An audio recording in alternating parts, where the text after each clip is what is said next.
I'm going to do a quick tutorial on this tag that I had shown in a video, and a couple people asked if I would do a tutorial on it. It's really simple, but I'll go through the process with you.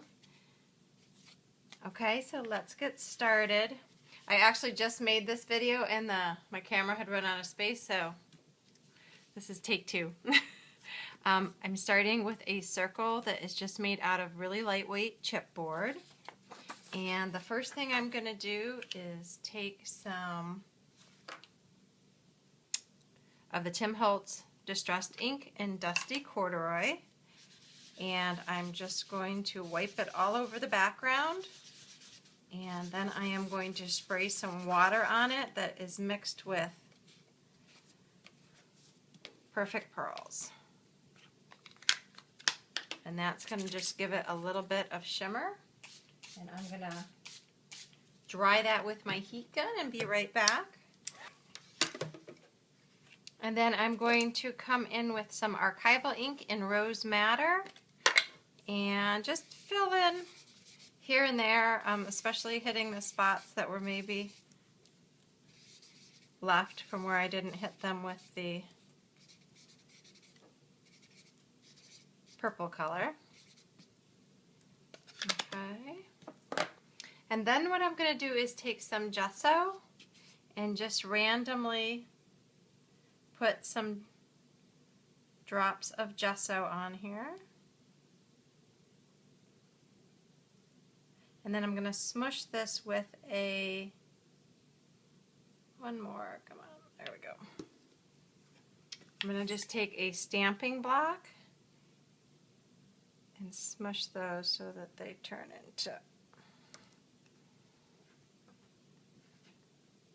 circles. And then I'm going to take without reapplying, I'm going to just take this and put some additional marks on there. And you can do as much or as little of this as you like.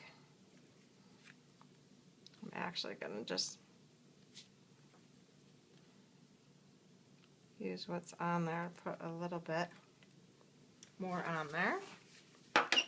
Now I'm going to dry this really well because the next step is we're gonna use embossing powder, so we want to make sure that we have that dried very well before we put the embossing powder on there. Okay, so that's nice and dry. I'm just going to let it cool off, and I'm going to ink up my stamp, and this is a stamp I had picked up at a flea market or an antique market when we were in Paris. And this is my favorite embossing ink. I have several different ones. I don't know why I always reach for this Versamark Dazzle. It has a little bit of a pearlized effect if you use like clear embossing powder, but I use it for everything. It's really nice and sticky. I've used this so much I need to get a new one.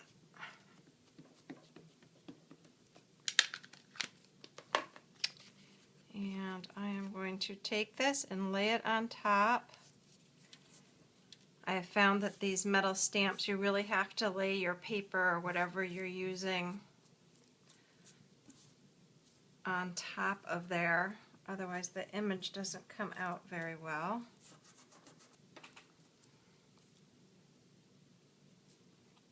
Okay, and then I am going to use, I'll put this on there and then I'll show it to you. This is a Recollections Detail Embossing Powder in Charcoal. I absolutely love this, and if you can see, it has quite a bit of rainbow colored glitter in it.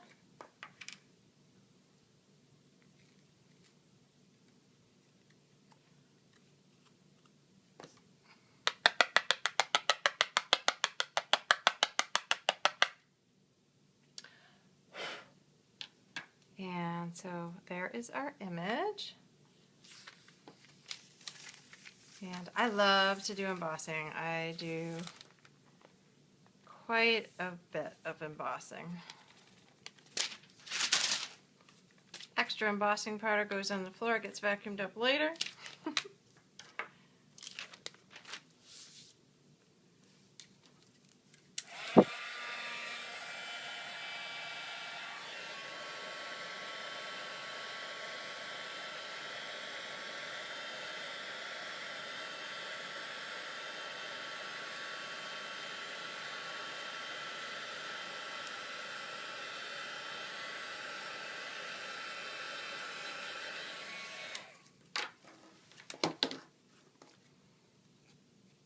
And so now we have our image on there. I think this one may have come out a little bit darker, and that's what I'm saying about my ink pad. I really think that I need to get a new one because it's just not as wet and sticky as it used to be.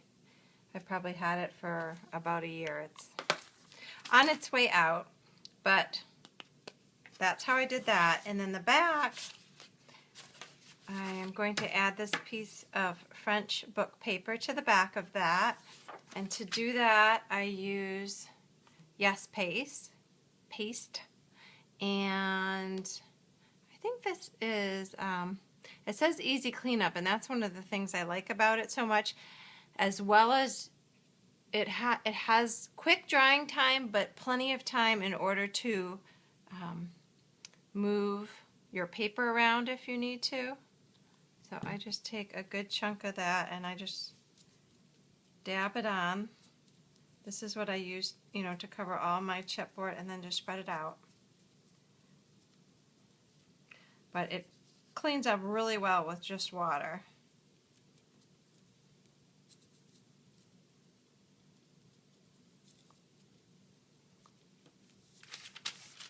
Actually, I'll just keep using this. There we go. And unlike the last one, I'm going to make sure my image is upright on the front, and just to have my paper going the same way.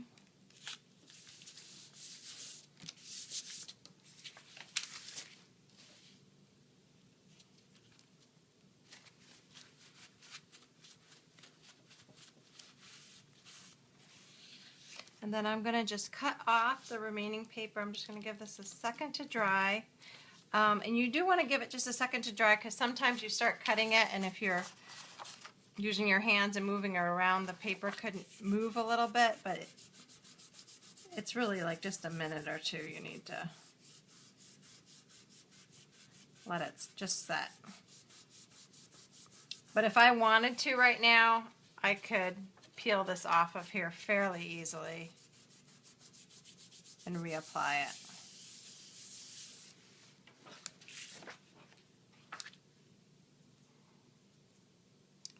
And my scissors are just a little bit sticky. I was just, in the last video, I cleaned my scissors with the alcohol blending solution.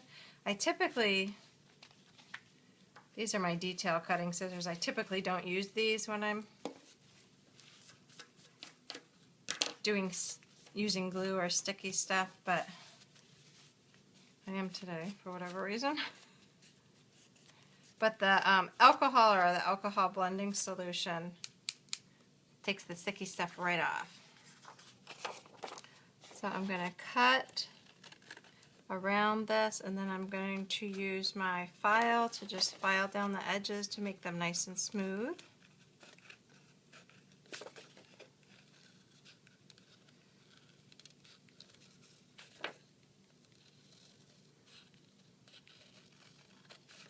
So I really like the look of the gesso, kind of smushed down with the stamping block.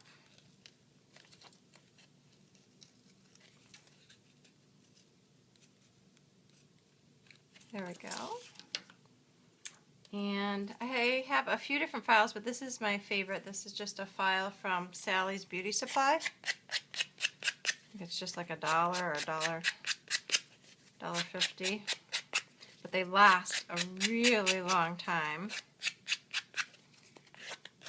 And I'm kind of particular about all my edges being finished off. So there we go. And then I'm just going to edge the back with some coffee archival ink. This is probably my all-time favorite ink of all of the ink pads that I have. And I'm just rubbing it on there and then using my hand to kind of blend it in.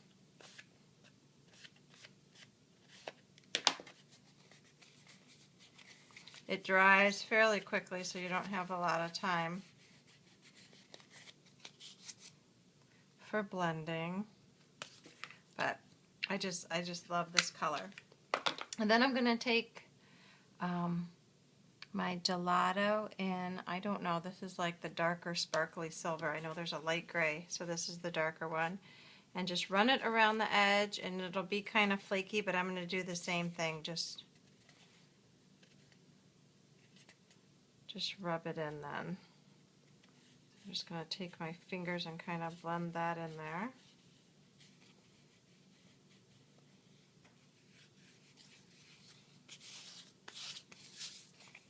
And there is our tag. So on the original one, I had just added an eyelet and some crinkled up seam binding. And there's my tag. So if you guys have any questions, let me know. I hope you enjoyed this and have a great day. Bye-bye.